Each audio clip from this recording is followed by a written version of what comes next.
Hello guys, good morning, very good morning. Welcome back to my channel. তোমরা সবাই কেমন আছো? আশা করি তোমরা সবাই ভালো আছো। আজ আমার ক্লাসের লাস্ট দিন। আমি রেডি হয়ে গেলাম, অটোতে উঠে গেলাম। আর অটোতে উঠে আজ খুব একটা ভালো লাগছে না, কারণ আজ লাস্ট দিন, তারপরে তার অটো করে আর যেতে হবে না ক্লাসে। তা আমি ক্লাসে চলে আসলাম।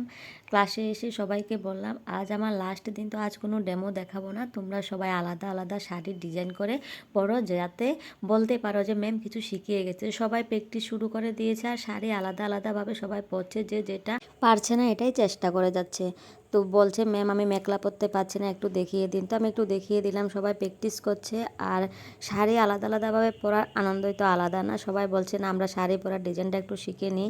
আর যারা মেকআপ বেস মিলাতে পারছে না তারা মেকআপ বেস নিয়ে বসেছে, যে আমি মেকআপ বেসটা মিলাতে পারছি না, একটু মেকআপটা করি।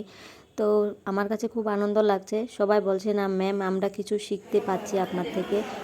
সবাই বলছে ম্যাম অনেক জায়গাতে অনেক ট্রেনিং করেছে, কিন্তু গভর্নমেন্টে যতগুলা প্রজেক্ট এসেছে আমরা এরকম ভালো করে কাজ করতে পারিনি এবং শিখতেও পারিনি। ম্যাম আপনি খুব ভালো করে এক সপ্তাহের ভিতরে আমাদের ভালো কাজ শিখিয়ে গেছেন, আর আমাদের খুব মনে থাকবে। এরকম যখন বলছে স্টুডেন্ট, আমার কাছে খুব খুশি লাগছে। আর দেখো স্টুডেন্টগুলো আমার থেকে বয়সেও মনে হয় অনেক বড়, তারপরও দেখো স্টুডেন্টগুলো যে রেসপেক্ট দিচ্ছে এবং বলছে যে ম্যাম খুব ভালো কাজ শিখিয়েছে, এবং আমার কাছে খুব হ্যাপি লাগছে। আর দেখো সবাই সুন্দর করে শাড়ি পরে রিলস বানিয়ে নিয়েছে একটু, আর মুখে স্মাইল দেখে বুঝতেই পারছো ওরা খুব হ্যাপি। আর রিল বানানোর পরে আমি সবার কাছে এটাই বললাম যে তোমাদের ভালোবাসা আমার সঙ্গে নিয়ে যাচ্ছি। আজ আমার ক্লাসের লাস্ট দিন, আর তোমাদের সবার থেকে আমার একটাই পাওয়ার ছিল যে ভালোবাসা, ওটা আমি পেয়েছি। আর তোমরা বলছো আমার থেকে কিছু শিখেছ, এটা শুনে আমার কাছে খুব খুশি লাগছে। যদি আমি কিছু শিখাতে পারি তো আমি ধন্য। আমার কিছু নলেজ তোমাদের মাঝে শেয়ার করে, তোমাদের কিছু শিখিয়ে যদি আমি যেতে পারি, তাহলে তোমরা যদি কিছু শিখতে পারো আমি খুব খুশি। ফার্স্ট টাইম আমার স্টুডেন্ট আমাকে গিফট করেছে, আর ফার্স্ট টাইম আমি টিচার হিসাবে কাজ করলাম। স্টুডেন্ট যে রেসপেক্ট দিয়েছে ওটাতে আমি খুব খুশি। আর 5টার উপরে ফিট আপ, লাস্ট ক্লাস বলে স্টুডেন্ট খুশি হয়ে একটা ফিট আপ গিফট করেছে। আর তোমরা বলবে অবশ্যই ফিট আপটা কেমন হয়েছে। আমি তো খুব হ্যাপি। যেটাই হোক না কেন, কম দাম বেশ দাম যেটাই হোক না কেন, এটার ভিতরে তো স্টুডেন্টের ভালোবাসা জড়িয়ে আছে। তো আমি এই ফিট আপটা পেয়ে এত খুশি তোমাদের বোঝাতে পারবো না। এটার ভিতরে ভালোবাসা জড়িয়ে আছে স্টুডেন্টের। আর আমার চিরজীবন মনে থাকবে first gift, first class, first respect, first ভালোবাসা।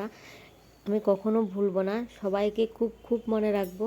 আর কৈলাস শহরের এই সফর আমার চিরজীবন মনে থাকবে যতদিন বেঁচে থাকবো। তারপর আমি স্যারের সঙ্গে বাইক দিয়ে কৈলাস শহর থেকে ধর্মনগর আসলাম, কারণ কৈলাস শহরের স্টেশনটা অনেক দূরে। আর ধর্মনগর আসলে ধর্মনগর থেকে স্টেশনটা কাছে হবে। আর আমি ধর্মনগর যার বাড়িতে যাচ্ছি, এ আমার দেওর হয় সম্পর্কে, কিন্তু আমার বরের জুনিয়র, আমার বর সিনিয়র। তো এরা একসঙ্গে জব করেছে। তারপরে ওইখানে আমি যাব, রাত্রটা ওইখানে থাকবো। ওদের ফ্যামিলিতে গেলে মনে হয় আমি একটু আনন্দ করে রাত্রটা কাটাতে পারবো। তারপরে সকালবেলা আমি স্টেশনে এসে ট্রেন ধরবো। আমি চলে আসলাম ওদের বাড়িতে। আর ওদের বাড়িতে আসার পরে দেখছি মামনি পড়তে বসেছে, টিচার আছে। তারপরে আমি রাত্রটা ওখানে কাটালাম। সকালবেলা ট্রেনে উঠে গেলাম, 5টা বাজে। সবাই দেখো ঘুম পুড়েনি, সবাই চোখে ঘুম ঘুম ভাব বসে আছে। তো আমিও বসলাম। স্টেশনে যখন এসেছি তখন অন্ধকার, এত একটা আলো হয়নি। যখন একটু আলো হয়ে গেছে আমি মোবাইল নিয়ে বসে পড়লাম, আর একটু ফোনে কথা বলছি। আর সবাই দেখো ঘুম ঘুম ভাব। ঝালমুড়ি আসলো, ঝালমুড়ি নিচ্ছে, আর সবাই খাচ্ছে, চা খাচ্ছে। তারপরে আমিও ঝালমুড়ি নিলাম, চা নিলাম, আমিও খেলাম। আর বাইরের দৃশ্যটা দেখো কীরকম কুয়াশা ভরা, অনেক বোরিং লাগছে। কারণ আমি বাঙালি, বেশিরভাগ এখানে ট্রাইবেল আছে আমার সঙ্গে, আর অচেনা লোক, কথাও বলতে পারছি না। তো আমি ট্রেন সফর তোমাদের বেশি দেখালাম না। আমি চলে আসলাম স্টেশনে, আগরতলা স্টেশনে এসে একটা অটো নিয়ে নিলাম। আমার সঙ্গে 2-3টা ব্যাগ ছিল, ব্যাগগুলো অনেক ভারী ছিল। আর আমার মনে খুব খুশি, অনেক দিন পর আমি বাড়িতে যাচ্ছি। আমার মা আমার জন্য অপেক্ষা করে আছে। তো আমার বর ডিউটিতে চলে গেছে, ছেলে স্কুলে চলে গেছে। ফোন করে আমি জেনে নিলাম। তারপরে অনেকক্ষণ চিন্তা করলাম ব্যাগগুলো নামাবো কী করে, অটো থেকে কী করে উঠাবো। যাই হোক খুব কষ্ট করে আসলাম। ব্যাগগুলো খুব ভারী ছিল। ব্যাগগুলো নিয়ে যখন বাড়িতে পৌঁছলাম তখন আমার মা দেখে শুধু হাসছে আর বলছে এতগুলো ব্যাগ নিয়ে আসলে কী করে। আর মা দেখে আমাকে খুব খুশি, খুব হ্যাপি। মা অনেক দিন আমাদের ঘরে ছিল, আর আমি যখন মায়ের এই হাসি দেখতে পেলাম তখন আমারও খুশি কন্ট্রোল করতে পারছি না। অনেক দিন পরে মা মেয়েকে দেখে খুব খুশি। এমনিতে তো আমার বাবার বাড়ি অনেক দূরে, তো মা এমনিতে আসে না, বছরে 1-2 বার আসা পড়ে। আর আমিও খুবই কম যাই, ছেলে যখন পড়াশোনা করে যেতে পারি না, তো মা অনেক দিন পরে দেখেছে, মা খুব খুশি। আর আমি যখন এসেছি মা বলছে আমি বাড়ি চলে যাব, অনেক দিন হয়েছে বাড়ি থেকে এসেছি।